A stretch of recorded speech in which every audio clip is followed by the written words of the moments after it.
नमस्कार दोस्तों, Excel academy पर आप सभी का स्वागत है। साथियों, बाल विवाह वैश्विक स्तर पर एक भयावह बुराई है। यह मानवाधिकारों और गरिमा का हनन है, लेकिन दुर्भाग्य से इसे सामाजिक स्वीकृति प्राप्त है।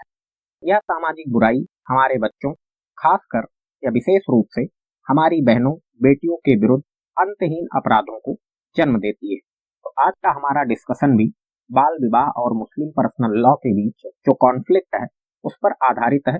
यहाँ पर आप देख सकते हैं इंडियन एक्सप्रेस का आर्टिकल है, why SC will examine question of age of marriage of a Muslim women. चलिए वीडियो की शुरुआत करते हैं और सबसे पहले खबर देख लेते हैं।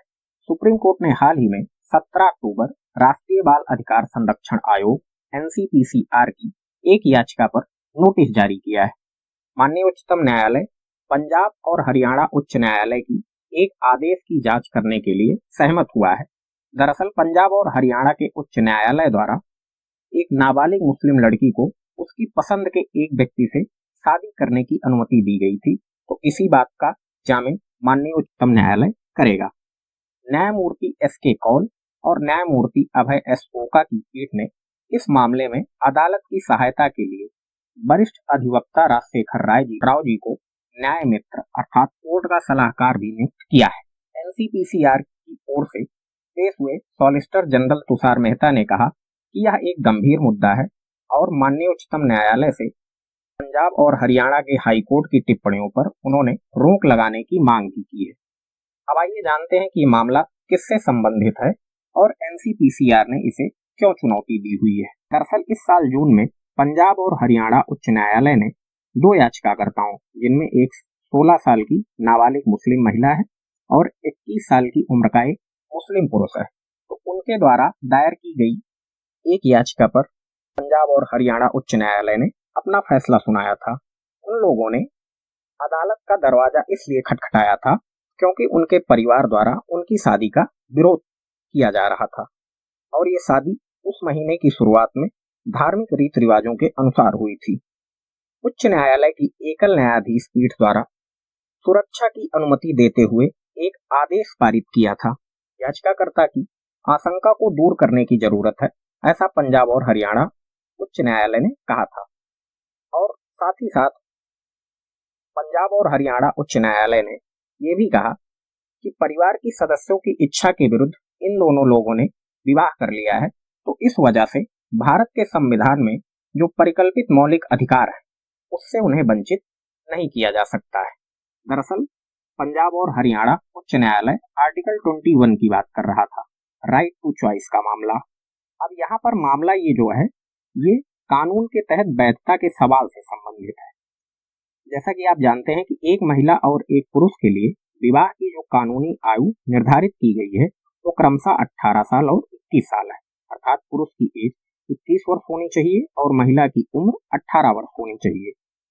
इस निर्धारित कम उम्र में जो विवाह होता है वो बाल विवाह की श्रेणी में आता है और बाल विवाह हमारे यहाँ क्या है, प्रतिबंधित है कानूनी रूप से, लेकिन कुछ पर्सनल लॉज हैं जिनमें ये मान्यता प्राप्त है। पर्टिकुलरली जो मुस्लिम समुदाय है उसका जो पर्सनल लॉज है उसमें जो है बाल विवाह की एक हिसाब से अनुमति दी गई है। चलिए आगे देखते हैं। तो जस्टिस J.S. बेदी ने जून के आदेश में कहा कि कानून स्पष्ट है कि मुस्लिम लड़की की शादी मुस्लिम पर्सनल लॉ द्वारा शासित होती है। सरदीन शाह फरदुंजी मुल्ला की पुस्तक प्रिंसिपल्स ऑफ मोहम्मदन लॉ, जो कि उनका एक आधिकारिक ग्रंथ माना जाता है मुसलमानों का, के अनुच्छेद 195 के अनुसार याचिकाकर्ता संख्या 2, जो कि लड़की की बात है, उसकी उम्र 16 वर्ष से अधिक है और वह अपनी पसंद के व्यक्ति के साथ विवाह का अनुबंध करने के लिए सक्षम है। और याचिकाकर्ता नंबर 1 जो कि लड़का है, जो उसकी उम्र बताई जा रही है वो 21 वर्ष बताई जा रही है। तो इस प्रकार जो दोनों याचिकाकर्ता हैं वो मुस्लिम पर्सनल लॉ द्वारा परिकल्पित विवाह योग्य आयु के हैं, अर्थात उनका विवाह हो सकता है, इसमें कोई दुविधा नहीं है। अब इस मामले को एनसीपीसीआर द्वारा चैलेंज किया गया है। उन्होंने तर्क दिया है कि उच्च न्यायालय ने एक हिसाब से बाल विवाह की अनुमति दी हुई है, तो इस प्रकार के बाल विवाह रोकथाम अधिनियम 2006 के ये प्रावधानों का उल्लंघन हो रहा है। कानून के अनुसार 18 वर्ष से कम उम्र के लोगों को सहमति नहीं दी जानी चाहिए, ऐसा एनसीपीसीआर का मानना है। अब आइए जानते हैं कि भारत में शादी की उम्र कैसे तय होती है। विभिन्न समुदायों के लिए विवाह और अन्य प्रथाओं को नियंत्रित करने वाले पर्सनल लॉज उम्र सहित विवाह के लिए कुछ मानदंड निर्धारित करते हैं। जैसे हिंदू विवाह अधिनियम 1955 की धारा 5(3) के अनुसार दुल्हन के लिए न्यूनतम आयु 18 वर्ष होनी चाहिए और दूल्हे के लिए 21 वर्ष निर्धारित की गई है। इंडियन क्रिश्चियन मैरिज एक्ट 1872 और स्पेशल मैरिज एक्ट के तहत ईसाइयों के लिए भी सेम प्रावधान किया गया है। मुसलमानों के लिए दुल्हन की उम्र 15 वर्ष निर्धारित की गई है। अगर कोई मुस्लिम महिला या मुस्लिम लड़की रजस्वला हो जाती है तो उसका विवाह किया जा सकता है मुस्लिम पर्सनल लॉज के जरिए। साथ ही बाल विवाह निषेध के लिए विशेष कानून भी मौजूद है। बाल विवाह निषेध अधिनियम 2006 और यौन अपराधों से बच्चों का संरक्षण अधिनियम 2012।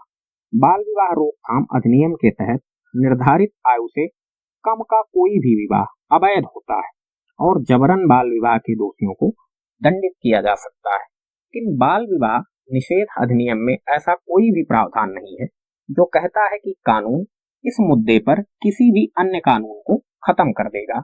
मतलब विसंगतियां दोनों पक्षों में है। एक तो बाल विवाह निषेध अधिनियम में भी है, साथ ही साथ ये जो मुस्लिम पर्सनल लॉज हैं या फिर किसी भी धर्म समुदाय के पर्सनल लॉज हैं उनमें ये स्पष्टता नहीं है कि कौन प्रिवेल करेगा।